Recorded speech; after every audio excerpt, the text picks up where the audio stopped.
Okay, so Amanda Hugginkiss is waiting for you in room 3. Oh, who's she? What's she in for? She's a 28-year-old woman, came in last night to ED, face is smashed up pretty bad, several fractures. She's booked in for day surgery to reposition the bone fragments tomorrow. And I suppose I have to do all the risk assessments. Yeah, guess so.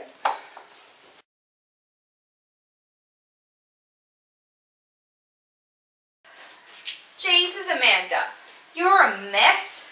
Which flight of stairs did you fall down this time? Oh, well, it's not quite what happened. Let me guess, you ran into a door. Yeah, something like that. Oh, well, what exactly happened then? Oh, my partner came home after drinking and he started a fight. He said I was cheating on him.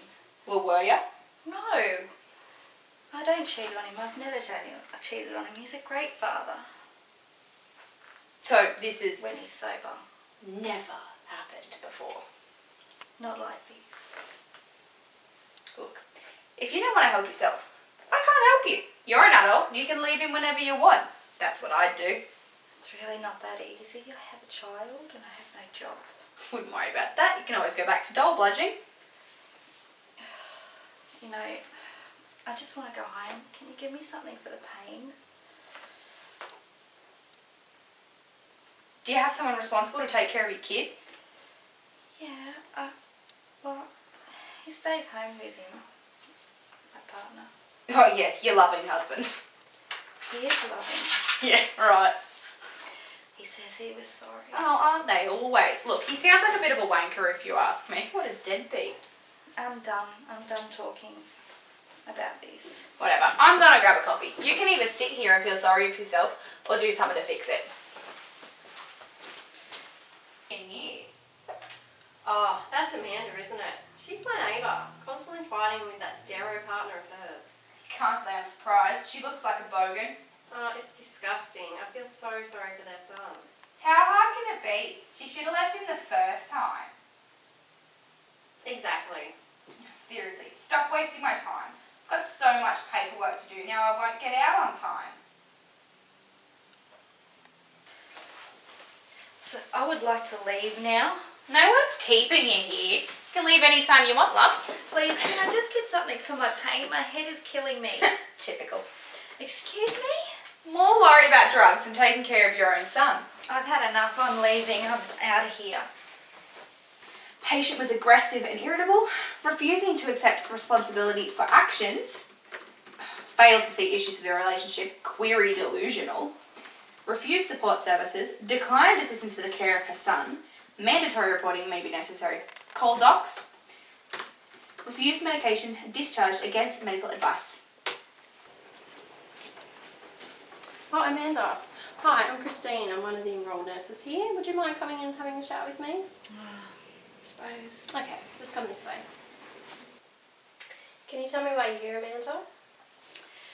Well, my partner, he came home drunk and he started a fight with me. But it's all my fault. No, domestic violence is never the victim's fault. Anything you tell me will be kept confidential, and you can talk to me about anything you want to, okay? He's not a bad person. He just gets angry when he drinks. He's not a bad person. Has he ever hurt you before? Once or twice, but he's never broken any bones. Okay, well, recognising that this is an issue is the most important step in moving forward. There's plenty of support networks available for women suffering from domestic violence, and I can put you in touch with them if you'd like. Oh no, I can't leave. I can't do that. I can't leave. Would you mind telling me why you feel like that? I have a son and I don't have a job. So there's resources available to help you and your son. He could be in danger if you stay. I need to tell you that I have a responsibility to report this if a child is at risk. I don't know. He said he'd kill me if I tried to take his son away from him. We can put you in touch with the Women's Refuge and legal services if you need. My main goal is to keep you and your son safe. I just don't know. I can't think. I've got so much pain. Would you like me to get you some pain relief? Yeah. If Yeah? you think it would help. Yeah, I do. Just hang on a minute and I'll get you some. Oh, is that Amanda? I thought she went home hours ago. Yeah, I'm just making sure she's okay. Don't you have anything better to do? Whatever, like I care anyway. Here you go, Amanda. Thank you.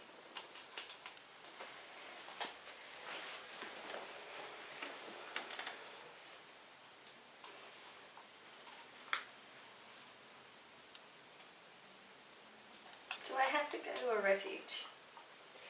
I can't tell you what to do. I can only give you my opinion. What do you think I should do? Do you feel safe at home, Not really. but you're not comfortable going to the refuge? I don't think so. That's okay. We can always think of other strategies. Do you have a family member that you'd feel safe staying with? I suppose I could stay with my auntie in Sydney. I'll give you the details of local legal support services to help you develop a plan.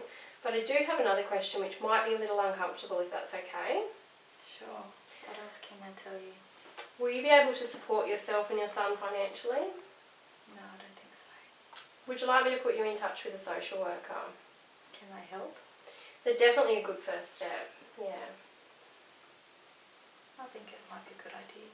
Okay, well I'll put together a pack for you with all the contact details for the people we've discussed and all your appointment and doctor details. Would you mind just repeating all this back to me so I can make sure that you understand? I'm going to organise to stay with my auntie in Sydney. I'm going to seek legal advice and a social worker. I think that's pretty much it, isn't it? It is, yeah. So I'll write down the numbers on the front of this envelope so you've got someone to call. Okay? So our topic was sexual safety, and the scenario we were given was a 28-year-old female who was a victim of a breach of her sexual safety, i.e. domestic violence, and she'd come into our emergency department and she was being risk assessed by the two nurses. So Erin was an EN, I was an RN, and Reggie was our lovely patient. Okay, so the aim of our whole expedition, I guess, was to highlight appropriate versus inappropriate management of a victim of domestic violence. Okay, so the debriefing tool that we're using is by Fritz et al. And so the first question that we're going to explore is what were the key issues or ideas within our presentation? Erin? So we had a good situation and a bad situation. With the bad situation, where Tara was the nurse, she was disinterested, she was distracted, she lacked empathy, she, was quite judgmental. I basically did everything except what we were supposed to do. Yeah. And then in the second scenario, we followed the surety model. So that involved sitting at an angle to the patient, with a relaxed posture, so no crossed arms, maintained like an appropriate level of eye contact. Which is hard when your patient's been through an experience like they've been through. They don't really want to engage. Not eyeballing her, not staring at her, but, just appropriate eye contact. The use of therapeutic touch. So when it's appropriate. and not overly, because she's probably not in that frame of mind where she wants people in her personal space. Just more like a reassuring, touch on the arm, and just using intuition to just be aware of what she wants to talk about, and how to guide the conversation. That's right, just letting her, not pressuring her and telling her, you need to do this, this and this. Yeah, and so how did that make your character feel, Reg, being versus the two nurses, so the RN versus the EN? The RN was quite, obviously very judgmental, treated me like a frequent flyer, that I was, she made it sound like that I could just get up and leave. Yeah. And she didn't understand that some women in that situation are actually fearful for their life. Yeah. So that was, it wasn't real good. She wasn't sensitive or caring. She didn't even look at me. I didn't really look at her either, but she didn't make me feel comfortable to do that. Versus the EN, that was actually, warm, inviting. She gave me appropriate conversation, encouragement, gave me time to explain how I might be feeling, and gave me options if I, I can't leave because I've got no money. and a child. She gave me options, she gave me numbers. It was just so much more appropriate. She used was it de-escalating tool or the DVAS. DVAS, Domestic yes, violence domestic screening tool. screening tool. So she, but she didn't read off the script. She used it appropriately. Ideally, there would have been answering questions, but sometimes in a situation, especially when it was Amanda, wasn't it? Yeah, had been through this with another RN who just had no respect and didn't want to be there. You're not going to pull out a piece of paper and make her feel like she's just fitting into boxes. Just asking the questions, knowing what you need to ask and the important things, making sure, are you going to be okay? How can we make sure you're safe? Yeah. Was, I think, our key focus for that one. Yeah, I think because she also focused on that I had a child as well. Yeah. And that going home wasn't safe with a child as well as it wasn't safe to me. So yeah, I mean that's sort of mandatory that we as RNs, what we have to be, make sure our children are safe. So how would it be different in real life? Erin, you can start.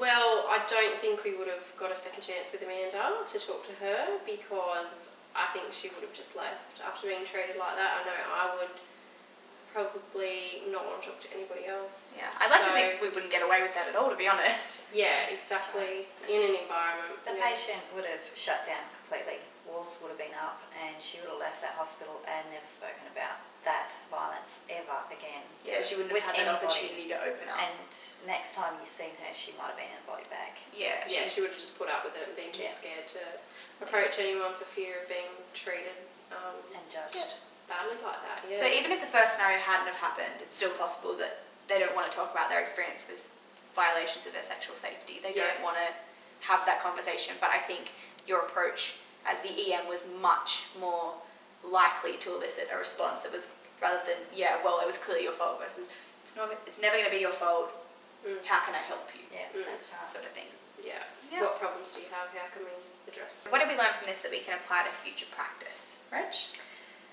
We may not agree with the patient wanting to stay, but we need to practice with no judgment on that patient and just make them feel as safe and encouraged as possible. Yeah. So we learnt the domestic violence screening tool, how to use that, and how to formulate appropriate questions. And also looking at the policy. Yeah, knowing what to ask and when to ask. That's right. Yeah, and I think we learned how to cross professional boundaries pretty well. Yeah. So in future practice, we're going to know where the boundaries lie, how we're going to maintain confidentiality, what the appropriate behaviours in this situation are, how to be sensitive, and maintain that sort of practice, make people feel safe, like Reggie said. So was it a worthwhile experience, Erin?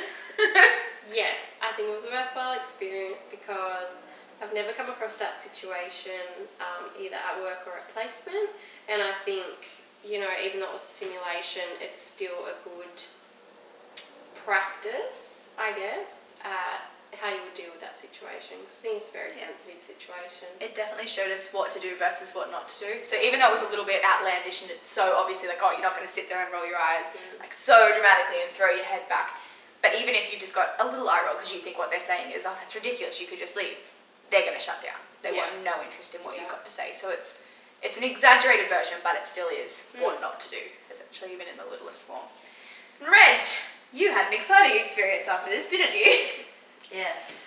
I left after we'd done our scenarios, but I left the makeup on and went and got some Chinese, and the ladies behind the counter kept looking at me and not wanting to give me too much eye contact, but looking at each other as if to say, like, can you get what's in front of us? And it's all like, after I'd finished ordering, I said, does this look real to you? And they go, yeah, it sort of does. And I said, it's not, it's role playing, it's makeup. And it was just quite interesting how they were very, I suppose, dismissive. They didn't want to look at me, eyeball me. Nobody wants to talk about it. Nobody wanted to ask me what the hell happened to my eye. Were you okay? Yeah.